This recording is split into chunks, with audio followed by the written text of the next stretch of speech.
और अब सीधे रुख करेंगे करनाल का, जहां पर हरियाणा के मुख्यमंत्री मनोहर लाल मौजूद हैं, संबोधित कर रहे हैं। क्या कुछ कह रहे हैं, सुनवाते हैं। 9 वर्ष पूर्ण किए हैं।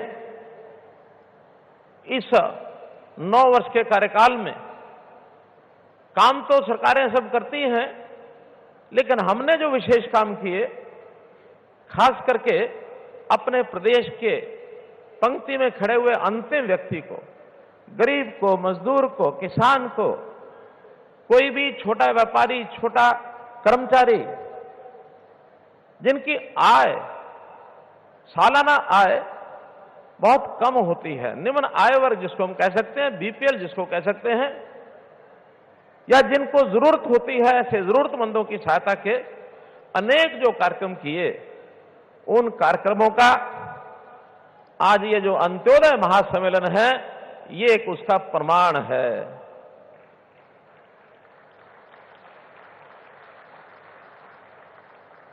आज हमारे बुलावे पर इस महासम्मेलन में आदरणीय गृह मंत्री जी ने हमें समय दिया, आप पधारे। मैं आपका हरियाणा की 2 करोड़ 80 लाख लोगों की ओर से स्वागत करता हूं, आपका अभिनंदन करता हूं। हम अपने गृह मंत्री श्री अमित शाह जी के बारे में बहुत जानते हैं, चाहे वो पार्टी के प्रदेश अध्यक्ष के नाते, राष्ट्रीय अध्यक्ष के नाते, उन्होंने देश भर में पार्टी का जो ताना बाना बुना और दुनिया की सबसे बड़ी पार्टी, सबसे मजबूत पार्टी, अनुशासित पार्टी, इसका गौरव प्राप्त हुआ। आपकी संगठनात्मक क्षमता, आपकी सुदृढ़ता, इसके बारे में हम परिचित हैं। और चाहे आप गृह मंत्री बनने के बाद जिस प्रकार के साहसी निडरता के साथ जो फैसले लिए, खास करके प्रधानमंत्री जी ने और आपने धारा 370 को हटाने का, धारा 335A को निरस्त करने का जो काम किया है, वास्तव में सरदार वल्लभ भाई पटेल जी, उनकी याद आती है। संयोग से अभी 2 दिन पहले सरदार वल्लभ भाई पटेल जी की भी जयंती हमने मनाई। राष्ट्रीय एकता दिवस के रूप में एकता के लिए देश भर में दौड़ें हुई और उनको हमने याद किया कि देश की 562 रियासतों को एक सूत्र में पिरो करके देश की एकता, अखंडता को जो बनाने का काम उन्होंने किया। और जो थोड़ा सा काम बच गया था, जिन कारणों से बचा था, उन कारणों में मैं नहीं जाना चाहता, लेकिन जम्मू कश्मीर का एक विषय शेष बचा था, उस बचे हुए काम को आप लोगों ने पूरा किया। मैं बहुत बहुत इस बात की सराहना करता हूं, आप लोगों का अभिनंदन करता हूं।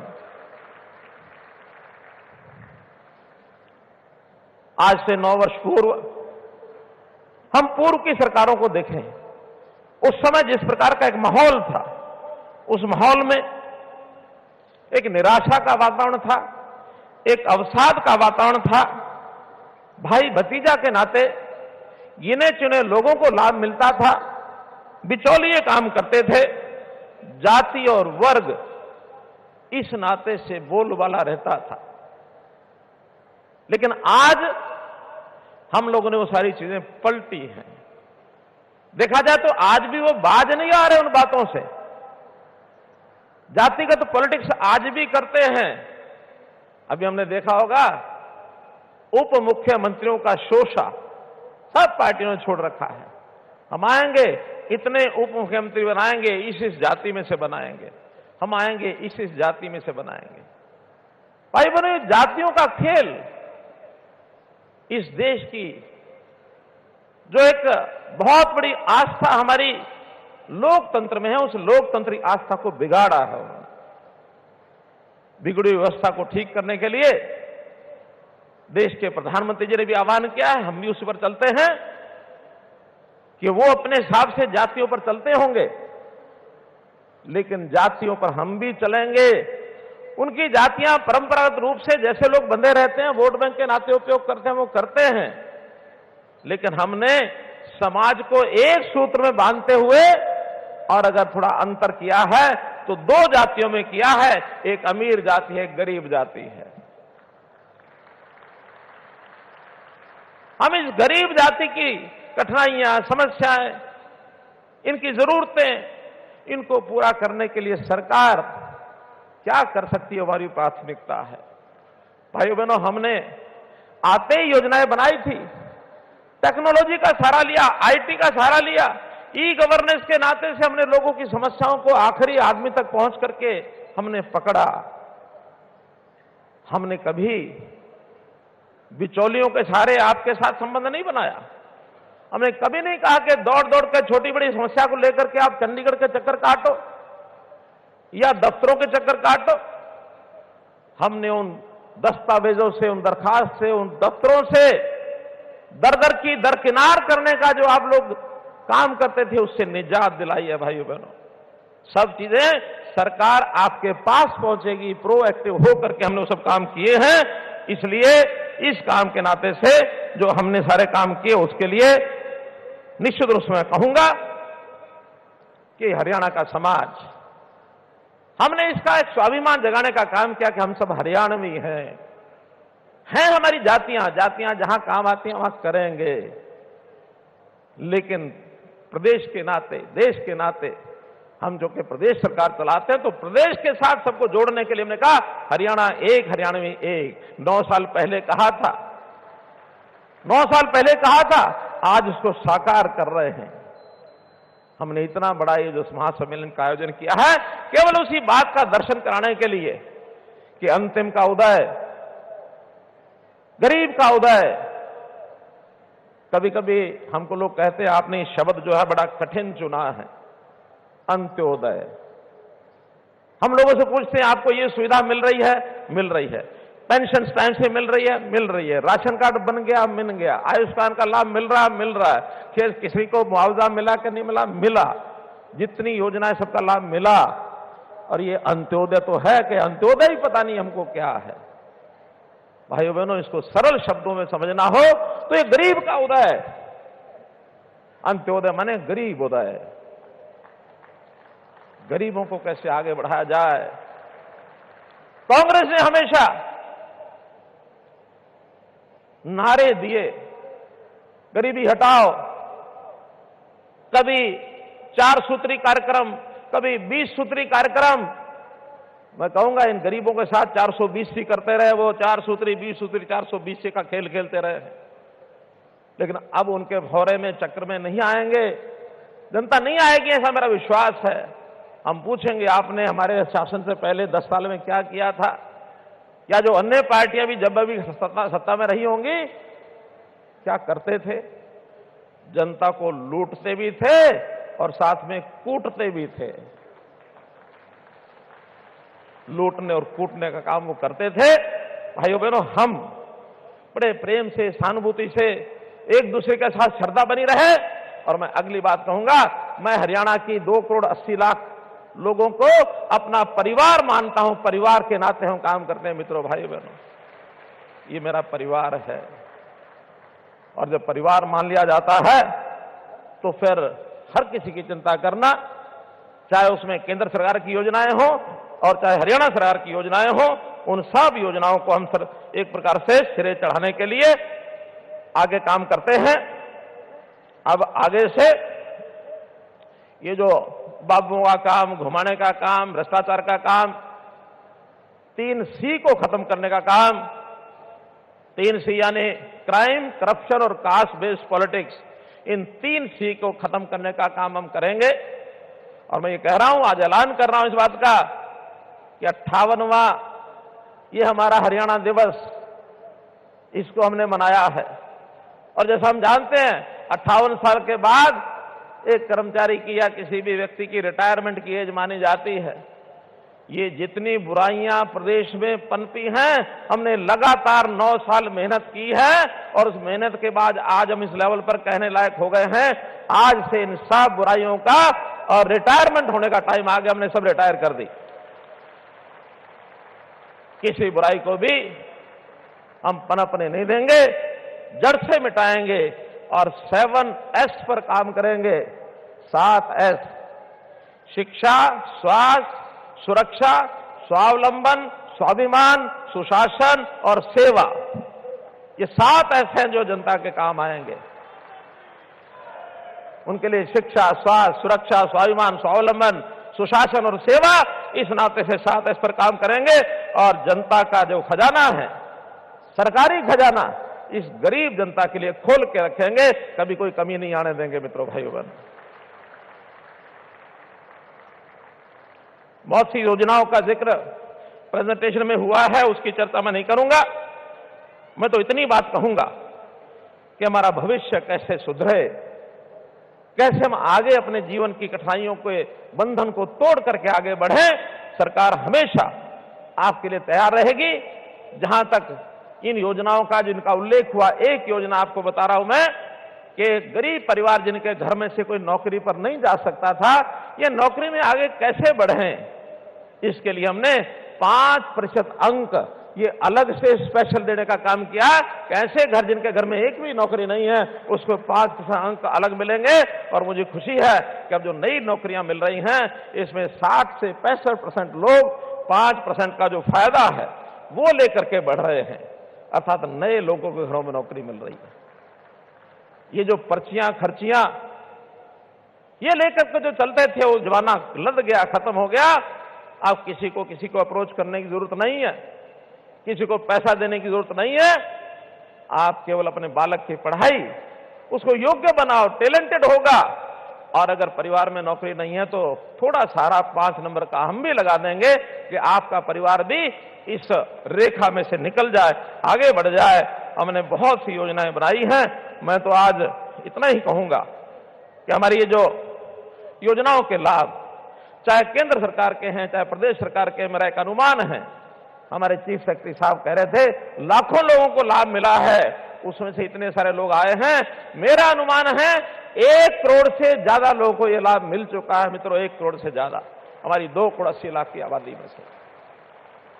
आज तो एक वानगी है जो बार बार हमको कहते हैं कि आपने ये जो आईटी टेक्नोलॉजी, ये जो पोर्टल बना दिया, परिवार पहचान पत्र बना दिया, हम आएंगे तो खत्म कर देंगे। मैं उनको शुभकामना देता हूं कि इस वाक्य को बोलते रहें कि हम आएंगे तो पोर्टल खत्म कर देंगे, हम आएंगे तो परिवार पहचान पत्र खत्म कर देंगे। जितना ज्यादा बोलेंगे उतना जनता को इस बात का पता है कि हमको जो योजनाएं, सेवाएं, लाभ मिल रहे हैं, ये केवल इस पोर्टल से मिल रहे हैं, केवल इस परिवार पहचान पत्र से मिल रहे हैं। बोलते रहेंगे तो अपने आप दुनिया पोर्टल और परिवार पहचान पत्र तो क्या खत्म करेंगे, लोग उनको खत्म कर देंगे जो ऐसा बोल रहे हैं। भाई बहनों, विकास की बात सामान्यतया सब सरकारों के लिए की जाती है। अंतर इतना ही है कि पहले की सरकारें गलियां, नालियां, सड़कें, बिल्डिंग, रोड, ब्रिज, इसी को मानते थे। ये काम करने जरूरी है, हम भी कर रहे हैं और उनसे ज्यादा कर रहे हैं। लेकिन जनता के जीवन को सरल करना, उनको खुशहाल बनाना, उनको आगे बढ़ाना, स्वाभिमान बढ़ाना, जो गरीब जनता है उसको आगे बढ़ाने का काम ये कभी किसी ने किया नहीं, हम करेंगे।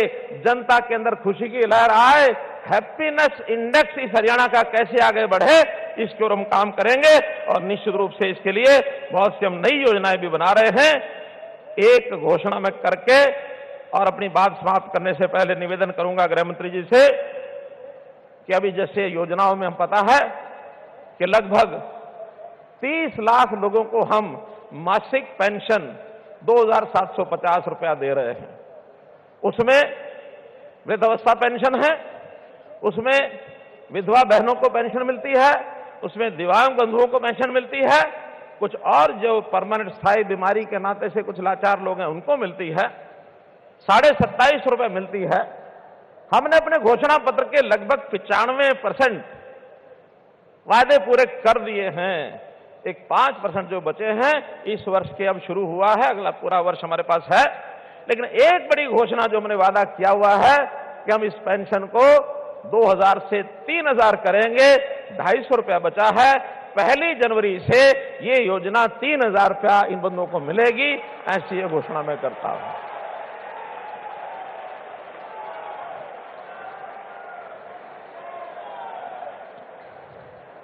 बंधुओं, अंतिम जो बात मुझे कहनी है वो ये कि आज हम करनाल की धरती पर बैठे हैं। करनाल दानवीर कर्ण जी के नाम से और जाना जाता है। दानवीर कर्ण के बारे में हम जानते होंगे कि वो एक सामान्य परिवार में जन्म लिया हुआ बालक, बल्कि एक जिनको हे दृष्टि से देखा जाता है, इस प्रकार के उनके जन्म की कहानी।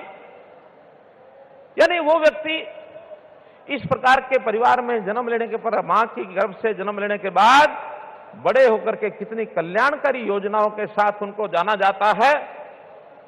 ऐसा नहीं कि सारी योजनाएं, सारे ऐसा परोपकार का काम कोई बहुत बड़े बड़े धनाढ्य लोग करते हैं, बड़ी कुर्सियों पर बैठे हैं वो कर सकते हैं, बहुत ज्यादा ऊपर पढ़े लिखे लोग कर सकते हैं।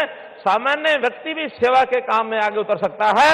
और हमारे लिए प्रेरणा स्रोत दानवीर कर्ण है।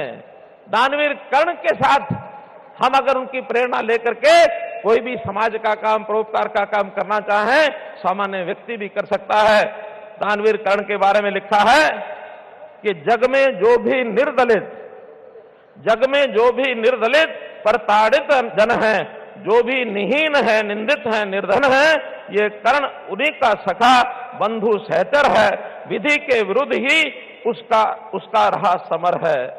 उनके जीवन को उठा के देखे, दान वीरता में उनके कोई सानी नहीं है। तो इस प्रकार का एक आदर्श हमारे लिए है। मैं आदरणीय गृह मंत्री जी से एक निवेदन करूंगा